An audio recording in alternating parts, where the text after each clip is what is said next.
According to the scholars of Mohammedan Islam, interest is prohibited. How is it possible to conduct trade in any manner without interest? Is it possible that Muhammad, who was a trader on behalf of his wife Khadija, would forbid common interest? Usury is from the Latin usura, interest, was defined originally as charging a fee for the use of money. This usually meant interest on loans, although charging a fee for changing money, as at a bureau de change, is included in the original meaning. In modern terminology, it is the action or practice of lending money at unreasonably high rates of interest. It is very important that the listener should be made aware of the following traditions regarding Muhammad and trade. According to the biography of Muhammad, as accepted universally by his followers, he was taken as a youth on trading trips by his uncle Abu Talib, who had become the guardian of the orphan Muhammad. Ibn Ishaq, page 81. The following is the tradition regarding Khadija and Muhammad. Khadija, who was Muhammad's first wife, was a businesswoman. She needed the services of an honest individual to manage her trade. At that time, Muhammad, who was 22 years of age, was recommended as a suitable choice for the job by several notable people of Mecca. Due to his success in various commercial-related ventures, Khadija prospered in her business. From the above, one must logically assume that Muhammad had to deal with very important trading transactions, both before and after his marriage to Khadija, that required the use of interest on money either lent or borrowed. It is a historical fact that such commercial agreements and transactions were taking place thousands of years before Muhammad. Hence, he must have understood very well that no business could be conducted without the use of the medium of interest, excepting in the cases of barter dealings. He also may have encountered cases when exorbitant interest rates were either demanded or applied. In any case, based upon Muhammad's background as a merchant, it is inconceivable that he would have prohibited the ordinary use of interest by his followers. In the Quran, interest is called riba, which is copied from the Hebrew ribit and is vehemently condemned. Unfortunately for his followers, Muhammad died before having had the details of the matter explained. Muhammadan scholars, the ulama, worked out an impressive body of literature on usury to circumvent it theologically. Al-Baqarah 2.275. Those who devour usury, يأكلون الربوة, will not stand except as stands one whom the evil one by his touch has driven to madness.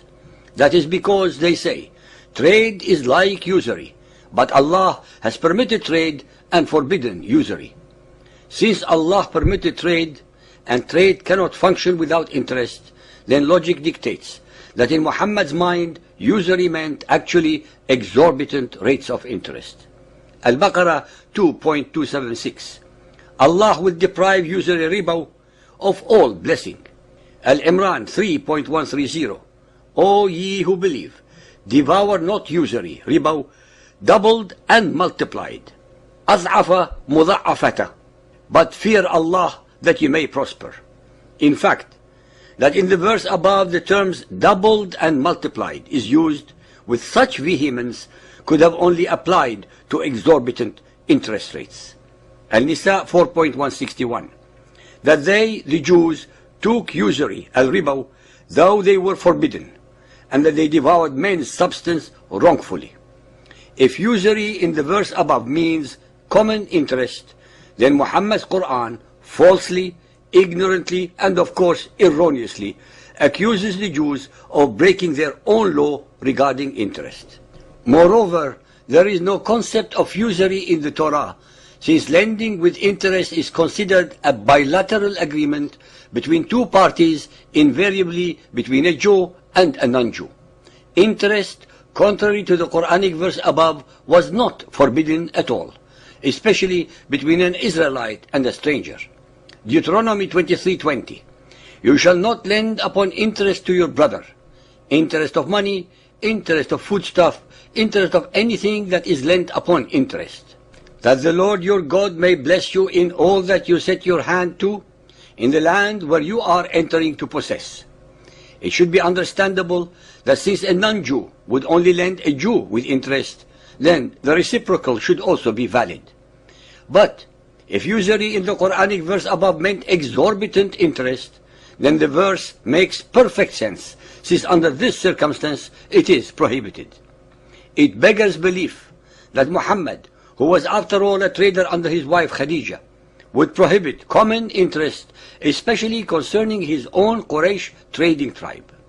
There is absolutely no doubt that Rabba could only have meant exorbitant interest. It was his ignorant, unlearned, and generally illiterate followers, because they lacked his guidance, extended it in a very illogical and impractical manner to cover all financial transactions. That is why the Muhammadans need a huge and convoluted strategy to take interest without calling it so. Thus, trying to defy the logic that a rose by any other name is still a rose. Although interest is prohibited under Sharia law for the allegedly noble reason that all earning should be as the result of one's own sweat and effort, nonetheless, and based upon their own historical records, Muhammad and his followers found much simpler ways of enriching themselves by dispossessing, enslaving, conquering and plundering others of their produce and wealth. In modern times, the Muhammadans have created an elaborate methodology to circumvent this prohibition and disguise it in Islamic cloak of terms and financial arrangement, but with exactly the same results, which is to either pay or receive interest, but under other guises.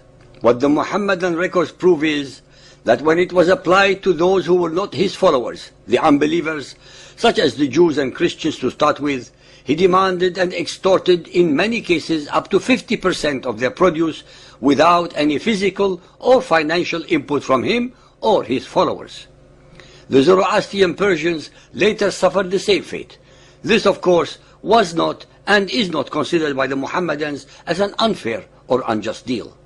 There is absolutely no doubt, based on all the evidence and background of Muhammad, that his followers got it all wrong because he did not live long enough to explain what he meant, and in their ignorance came to the wrong and stupid conclusions. Al-Tirmidhi Hadith 2826, narrated by Abu Huraira. Allah's Messenger said, usury has 70 parts, the least important being that a man should marry his mother. The term usury, used in the above context, has no commercial connotations whatsoever. In fact, it is used as a means of expressing an obscene degree of immorality, that a son should marry his mother. Since no commercial transaction is involved, then usury in this instance can only confirm that its meaning applies only to exceptional cases pertaining to totally immoral and or unjust circumstances such as exorbitant interest rates. Al-Tirmidhi Hadith 2830, narrated by Umar ibn al-Khattab. The last verse to be sent down was that on usury, but Allah's Messenger was taken without having expounded it to us. So leave aside usury and whatever is doubtful. Al-Khattab's comment, so leave aside usury and whatever is doubtful, is one among the most astute regarding the subject of usury. He is implying that since Muhammad had no detailed its meaning, Muhammadan scholars should not make a huge and uninformed issue of it. Sunan Abu Dawood Hadith 4858, narrated by Sa'id bin Zayd. The Prophet said, the most prevalent kind of usury is going to lengths in talking unjustly against a Muslim honor. Once more is the terms usury used without any relationship to commercial interest. Once again, it is addressing the issue of excess. Hence, based upon the Muhammadan records themselves, regarding Muhammad's trading endeavors on behalf of his wife, the commercial needs of his Quraysh tribe, and the use of the word to mean excess, not related to business, shows that the ignorant followers of Muhammad got it all wrong and put themselves in a totally unnecessary straitjacket.